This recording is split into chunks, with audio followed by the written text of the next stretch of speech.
Halo semuanya, selamat datang di podcast STT Sampel Bandung.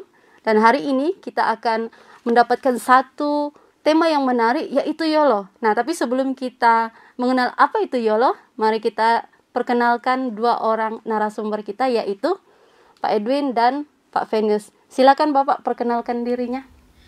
Halo,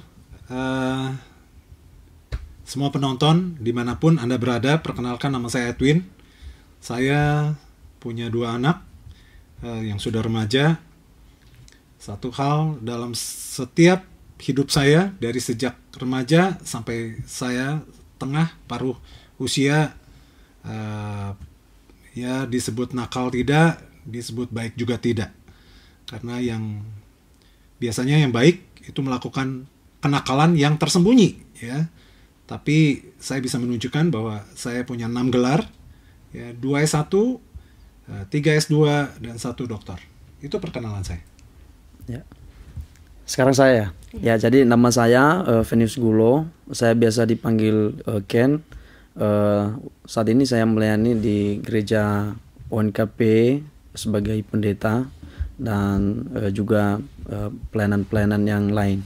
Jadi saya pikir itu saja perkenalan singkat dari saya, Pak Edwin. Ya, kita masuk YOLO, ya. Apa sebenarnya arti YOLO itu, ya? You only live once, ya. Jadi memang benar, kita itu hidup cuma satu kali. Tapi ada satu komentar, hidup ini kita berkali-kali. Berkali-kali maksudnya bangun, ya, dari tidur kita hidup lagi, nanti tidur lagi, bangun lagi. Itu artinya tidak hidup berkali-kali, itu hidupnya cuma satu kali, ya kan? Nah, setelah hidup satu kali ini, hanya satu kali ini, kita akan mati. Jadi hidup satu kali, mati satu kali, ya. Nah, coba kita perhatikan, apa sih sebenarnya sesungguhnya hidup itu?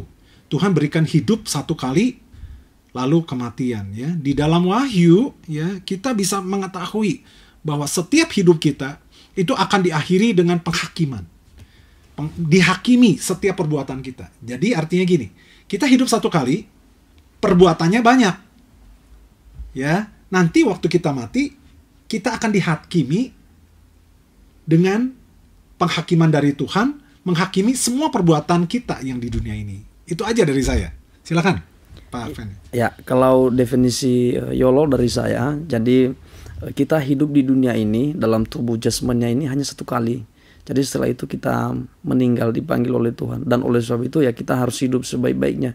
Supaya nanti kita pun ketika kita diperhadapkan dengan Tuhan dalam pengadilannya, maka kita pun juga kita bisa mempertanggungjawabkan apa yang sudah kita lakukan di dunia ini. Itu yang paling penting kalau menurut saya. Jadi artinya bahwa ketika kita diberikan kesempatan oleh Tuhan untuk hidup di dunia ini, marilah kita berbuat dengan sebaik-baiknya, marilah kita berbuat dengan yang terbaik supaya kita bisa bermanfaat bagi orang lain.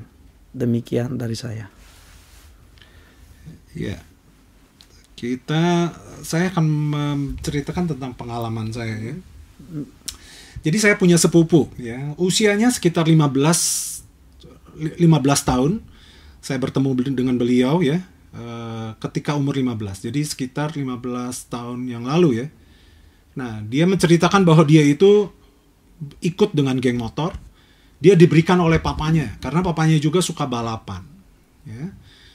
Tapi ada satu hal yang berbeda ketika saya mengetahui ada satu pembalap usia muda umur 13 tahun, ya. Nanti kita bisa lihat tayangannya.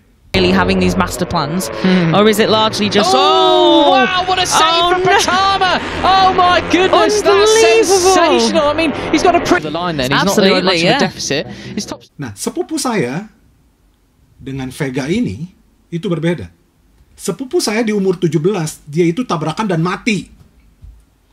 Dia puas sekali dengan motornya yang begitu sangat kencang diberikan oleh papanya. Mamanya sudah melarang, ini hujan, jangan pergi. Itu jam 6 sore, tapi dia ngotot pergi. Dan dia meninggal di jam 11 malam. Yang membuat dia mati itu kecepatan motor itu, dan dia terpelanting lehernya kena trotoar di Jalan Pajajaran, Pak Venius. Yeah. Beda dengan Vega. Vega ini pembalap usia muda, dia bisa kontrol diri, ya, kontrol diri. Dia dilatih oleh bapaknya, sehingga dia itu juara, meskipun juara 3. Berarti butuh skill ya Pak ya, bukan Ada hanya skill. asal balap saja ya. Betul, jadi ada kontrolnya. Jadi kalian mau mencoba apapun juga silahkan, tidak ada yang melarang. Cuman ada bedanya. Ada yang bisa kontrol, ada yang tidak. Ada yang tidak. Dan kebanyakan anak muda sekarang sukanya itu memilih yang tidak terkontrol, maunya sendiri kan begitu. Semua ada kontrolnya loh Pak, ya kan? Iya betul. Nih saya punya contoh. Hari ini saya makan sambal, ya. Iya.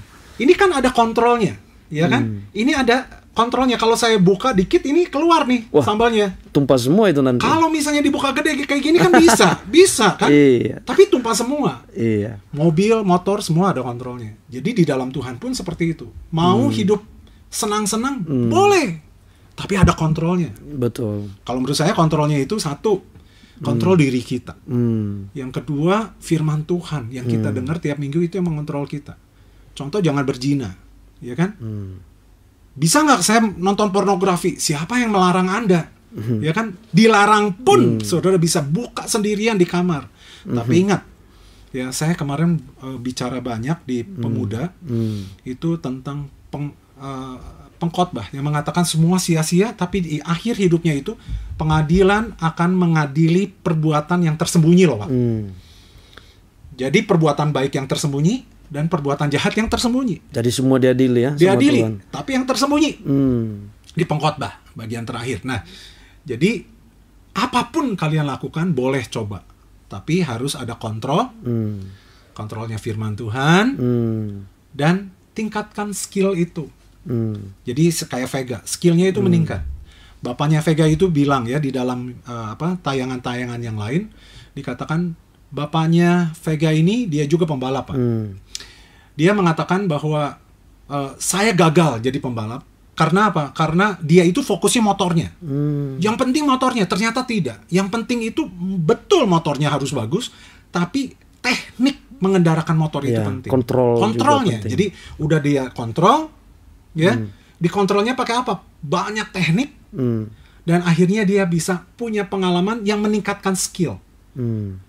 Ya, dari tayangan tadi kita bisa lihat Vega itu lap terakhir itu mau jatuh, tapi karena dia punya teknik yang baik, dia akhirnya bisa ngebut sampai pembalap senior yang lain juga memuji pada kagum Vega. ya, Iya, pada kagum sama Vega itu. Firman Tuhannya apa Pak? Dari mana tuh Pak? Kalau Bapak mau ngambil? Apa itu Pak? Firman Tuhan apalagi Bapak mau sharingkan, silakan. Oh ya, kalau dari saya, jadi ya saya sih kalau dari saya belajar dari kehidupan seorang Yusuf ya di dalam Alkitab. Kalau kita melihat kan dalam Alkitab Perjanjian Lama, Yusuf itu kan seorang pemuda juga. Jadi dia seorang pemuda yang kalau saya melihat dia perjuangannya sangat luar biasa sekali Pak Edwin.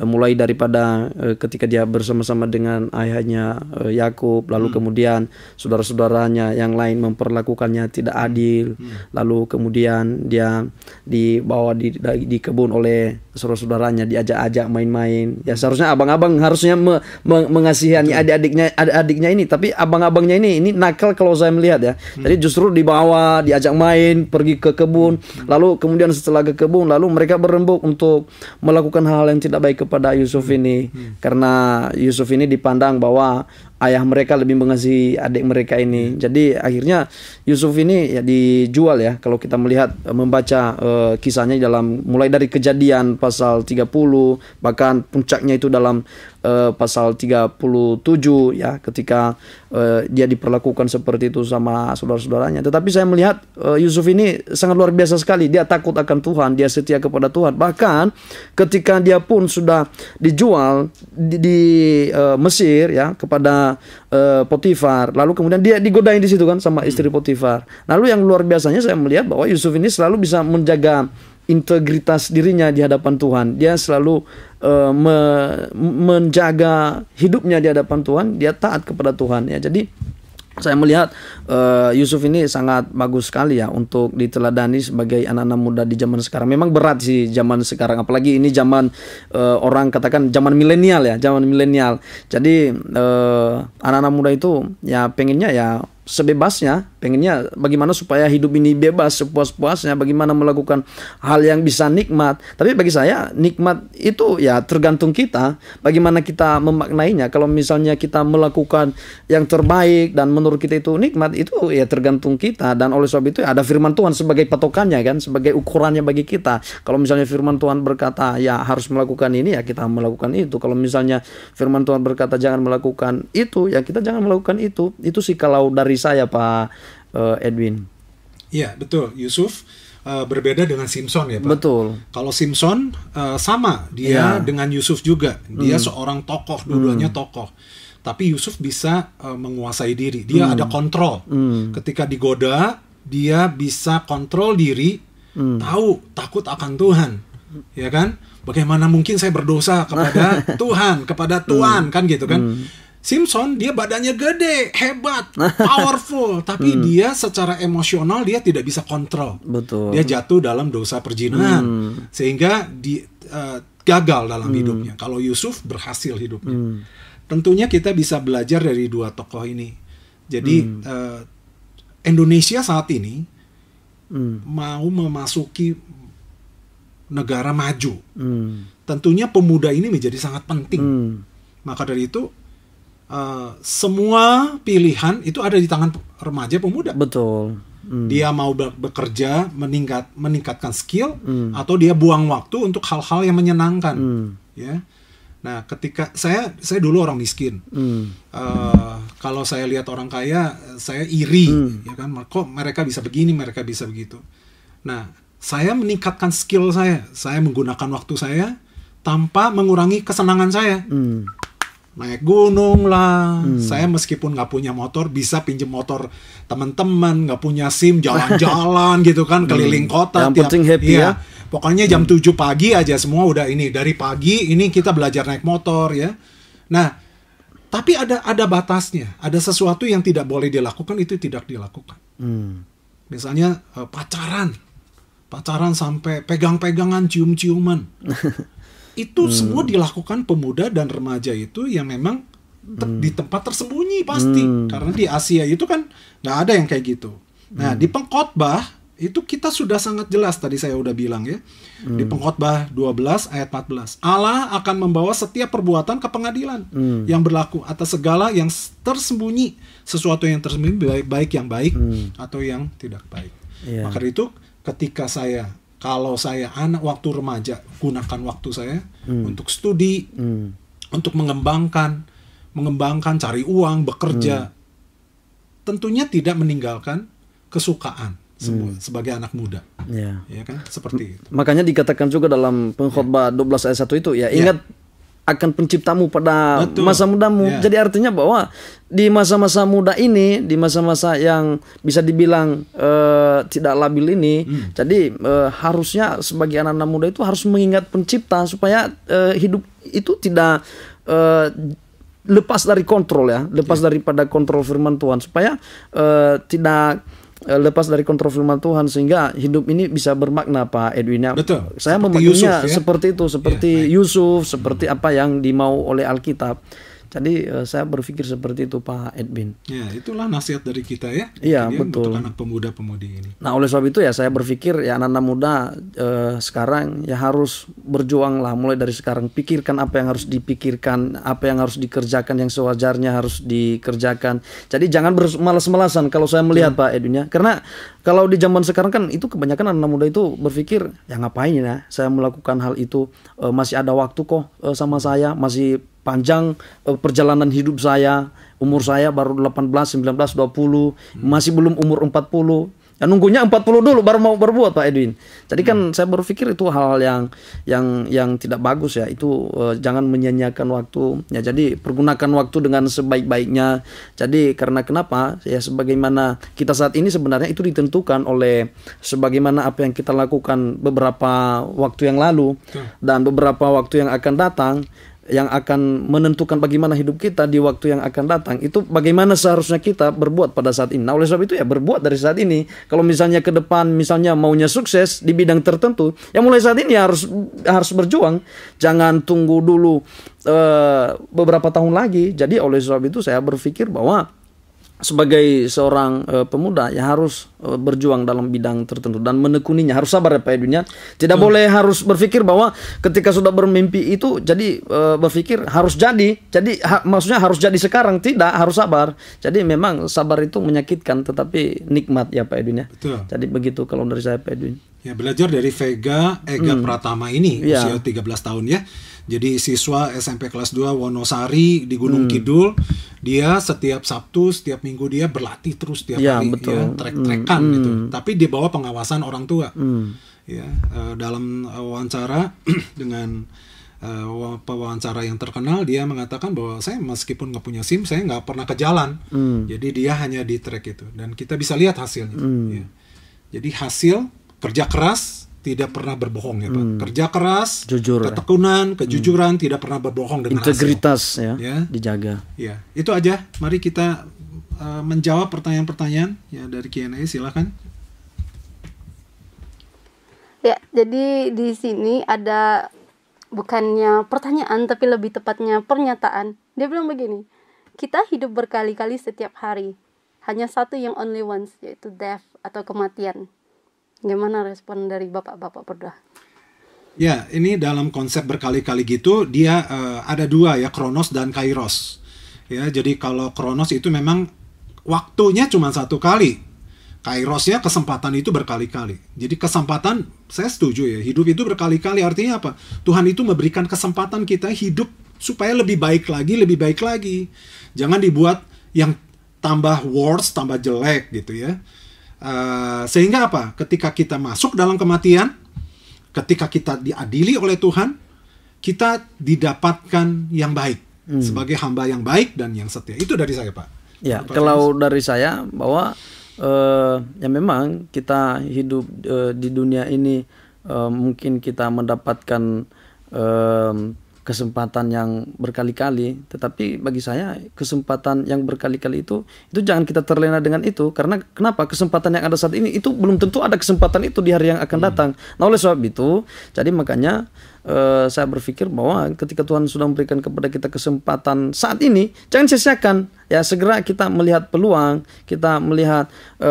lalu kemudian kita melihat bagaimana kita harus melakukan sesuatu hal-hal yang lebih bermanfaat, lebih baik. Begitu Pak Edwin. Iya, betul. Ya. Berarti kita harus, walaupun kita dapat banyak kesempatan itu, tetap harus berjaga-jaga ya Pak, harus ada kontrol diri ya. Nah, terus ada satu orang, dia berkata begini, karena hidup cuma sekali, berarti nggak ada salahnya kan mencoba hal-hal yang tidak pernah kita lakukan. Berarti bisa jadi ke arah yang negatif juga Pak. Betul, jadi ada betulnya, ada tidak betulnya ya. Jadi ada teman-teman saya yang mengatakan kalau saya nggak nyoba minuman ini, saya tidak tahu. Bahkan waktu kita pernah ke Eropa, salah satu peserta turnya bilang di sini ganja boleh, ya. Kenapa saya nggak coba? Ya. Waktu itu saya ditawarin juga. Saya cuma berpikir begini. Sesuatu yang jelas di depan mata itu sesuatu yang menyakitkan, pasti kita tidak mau. Kita tidak mau makan. Jadi kalau kita nyicipin pahit, saya nggak mau makan lagi, betul tidak? Jadi sesuatu yang menyakitkan, ya itu sesuatu yang sebenarnya tidak bahaya. Karena apa? Karena udah tahu pahit kan. Pahit, saya nggak mau makan. Justru sesuatu yang berbahaya adalah sesuatu yang menyenangkan. Iya kan?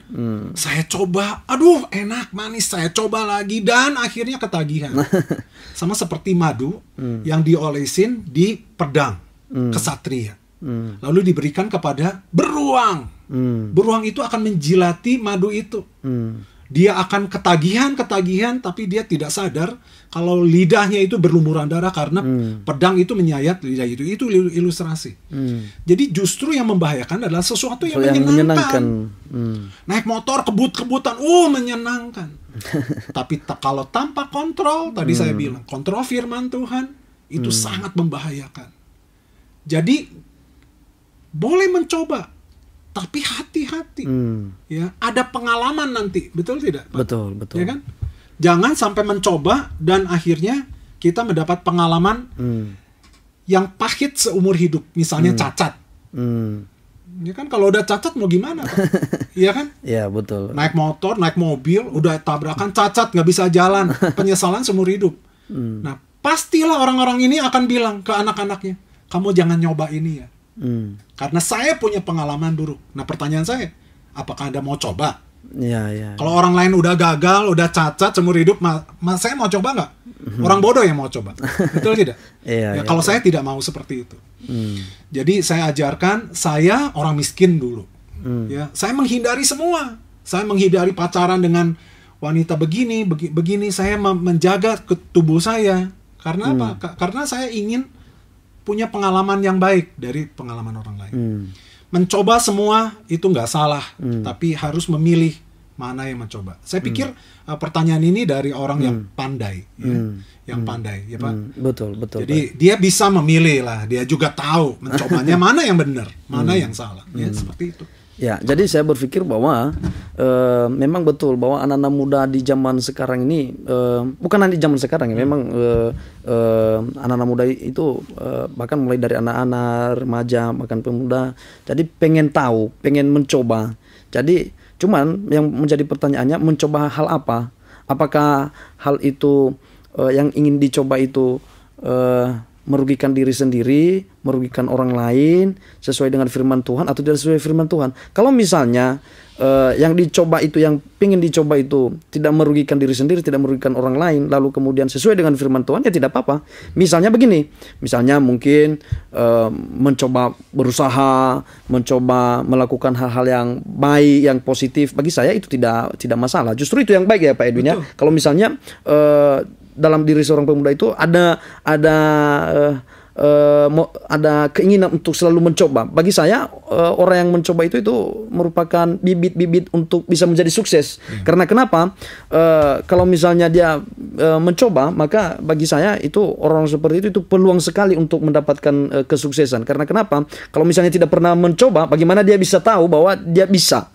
Jadi mencoba kalau yang baik ya, mencoba yang baik. Nah, tapi kalau misalnya mencoba yang jele-jele ya jangan. Nanti kan itu merugikan diri sendiri, merugikan orang lain, dan juga pasti tentunya seperti yang dibilang Pak Edwin tadi, itu nanti ada saatnya penghakiman ya Pak Edwin ya. Kalau misalnya di akhir nanti ya, di penghakiman yang akan datang di dalam Tuhan pasti dihakimi, dan Tuhan melihat itu semuanya. Nah, oleh sebab itu ya tidak masalah kalau misalnya mencoba hal-hal yang positif. Dan saya mau bilang bahwa bagi seorang pemuda, aset terbesar itu adalah ya perjalanan masih panjang, jadi umur masih muda. Nah, oleh sebab itu ya mari berusaha dengan sebaik-baiknya agar bisa mendapatkan hasil juga yang sebaik-baiknya. Kata mencoba itu sama dengan research ya. Jadi mencoba membuat. Saya punya ratusan murid robotik ya, dari anak TK itu, supaya dia berusaha mencoba mengembangkan diri, tidak merugikan orang lain. Betul. Ya, tidak menyakitin orang lain. Jadi sesuai sama firman Tuhan, sesuai sama hukum juga. Seperti itu sih. Ya. Berarti mencoba bisa ya, tapi harus yang tadi seperti yang kata Bapak, harus ada kontrol dan juga harus mengingat pada firman Tuhannya. Betul. Nah, terus ada lagi satu pertanyaan. Dia bilang, gimana sih supaya saya bisa hidup senang-senang tapi tetap sesuai dengan firman Tuhan? Ya, tergantung orangnya ya Pak. Betul. Jadi kalau anak kecil, levelnya senangnya ya anak-anak. Betul. Tapi kalau udah dewasa, senangnya beda lagi. Ya kan? Kalau anak kecil, kesenangannya itu untuk pribadi. Tapi kalau udah dewasa, kesenangannya bukan hanya pribadi, tapi bagaimana kita bisa menyenangkan orang lain, itu menjadi kesenangannya. Ya kan? Tergantung. Jadi kalau misalnya masih level anak-anak, mau di gereja, mau di sekolah, pokoknya aku, yang seneng aku, egois tinggi. Tapi ketika dia grow up, kesenangannya itu berubah. Bagaimana saya menyenangkan istri saya, menyenangkan anak saya, bahkan saya merelakan, saya nggak seneng nggak apa-apa. Yang penting orang lain seneng. Jadi kalau orang lain seneng, saya pun seneng tuh. Ya, jadi tergantung. Nah, jadi bagaimana saya bisa seneng tapi di dalam Tuhan? Ya harus bertumbuh di dalam Tuhan, mengenal Tuhan, belajar firman. Ya, apa yang Tuhan suka itu yang menjadi kesukaan saya, pasti aman. Saya ingat di Taman Eden, semua kamu boleh makan, ya kan? Ada si Adam sama si Hawa di situ. Iya, silahkan. Kamu boleh bersenang-senang dengan istrimu, dengan suamimu, makan apa saja silahkan. Tapi ada rule, ya kan? Ada rule-nya. Ini loh yang nggak boleh. Jadi semua ada kontrolnya. Jadi kesenangan saya adalah ketika saya bisa menguasai kesenangan itu. Sehingga apa? Kesenangan itu berbuah sesuatu yang baik buat saya, buat orang lain. Yang tadi Pak Venius bilang, ya kan?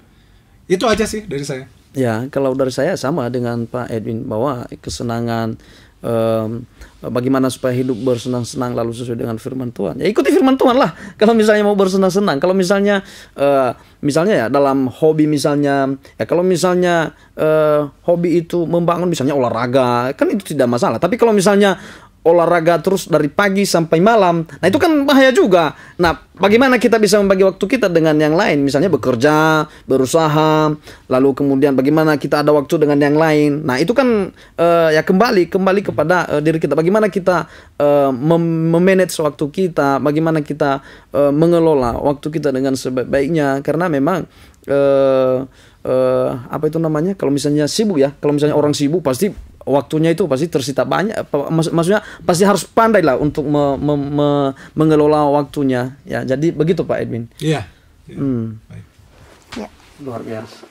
Ya, terima kasih Bapak. Mungkin ada sedikit tambahan atau nasihat lagi untuk pemuda kita? Ya, dari saya, pemuda itu cuman sebenarnya adalah waktu yang sangat cepat. Saya merasakan waktu muda saya, waktu remaja itu begitu cepat. Saya nggak sadar kalau sekarang udah umur 50 tahun. Wah, luar biasa ya Pak ya. Ya kan? 20 tahun lebih tua di atas saya. Ketika lihat belakang saya, apakah saya bisa menggunakan dengan baik atau tidak? Ya, itu cuman waktu yang pendek. Ya, gelar saya itu menunjukkan bagaimana saya kerja keras. Ya, jadi ilmu itu ada di kepala saya, bukan kekayaan, bukan sesuatu. Itu yang saya persembahkan kepada orang tua saya, kepada pelayanan saya. Jadi gunakan waktu yang ada sebaik mungkin, menyenangkan hati Tuhan, memuaskan hati Tuhan. Kita akan pasti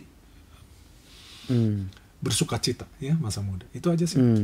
Ya, jadi kalau motivasi ya dari saya untuk pemuda-pemuda, bahwa ya haruslah sesuai dengan firman Tuhan, dan agar bisa hidup ini bisa bermanfaat, teman-teman pemuda harus bisa melihat peluang, kesempatan. Jadi setelah melihat kesempatan, ayo berbuat dengan sebaik-baiknya, dan setelah berbuat sebaik-baiknya pasti Tuhan akan bekerja. Tetap mengandalkan Tuhan, tetap beriman kepada Tuhan, dan tetap percaya bahwa Tuhan itu akan menolong. Karena kenapa?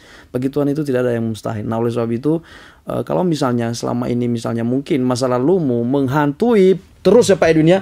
Jadi itu harus ditinggalkan. Jadi jangan biarkan masa lalu itu menghantui masa depan kita. Karena bagi saya bahwa masa lalu itu adalah bukan sebagai penghalang untuk meraih suatu masa depan yang lebih indah, tetapi merupakan suatu jalan terbaik untuk kita bisa menata masa depan yang lebih indah di hari-hari yang akan datang. Demikian dari saya Pak Edwin. Ya, baik.